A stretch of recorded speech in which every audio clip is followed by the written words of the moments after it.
আসসালামু আলাইকুম বন্ধুরা, আমি মালা আক্তার। মালার রান্নাঘরে আপনাদের সবাইকে ওয়েলকাম। আশা করি আপনারা ভালো আছেন। আজকে আমি সাবুদানার এক মুখে লেগে থাকার মতো কাবাবের রেসিপি নিয়ে এসেছি। তাহলে চলুন রেসিপিটা দেখে নিই। প্রথমে আমি সাবুদানাটাকে 1 থেকে 1.5 ঘন্টার মতো জলে ভিজিয়ে রেখেছিলাম।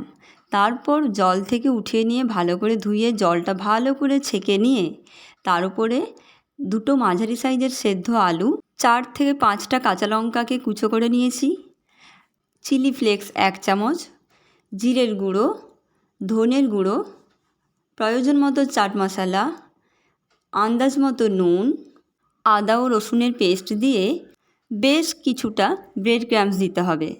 তারপর ওগুলোকে খুব ভালো করে মাখিয়ে নিতে হবে।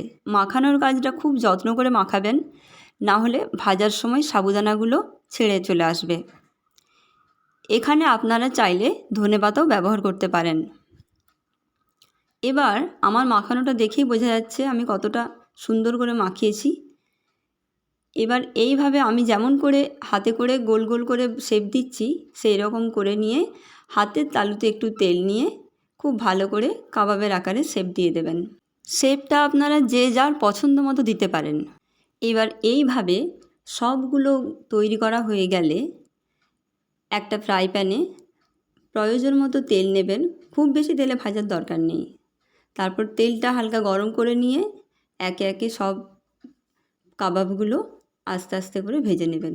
ভাজার সময় আঁচটা থাকবে লো টু মিডিয়াম ফ্লেমে। এইভাবে একটু সময় নিয়ে ভাজবেন, তাহলেই সুন্দর মজার সাবুদানার এই কাবাবটা বানানো হয়ে যাবে। তাহলে এইভাবে একদিন বাড়িতে ট্রাই করুন। আর আমার এই ভিডিওটা ভালো লেগে থাকলে প্লিজ একটা লাইক করুন। আর যদি আমার চ্যানেলে নতুন হয়ে থাকেন তাহলে সাবস্ক্রাইব বাটন অন করে অল নোটিফিকেশান প্রেস করে রাখুন।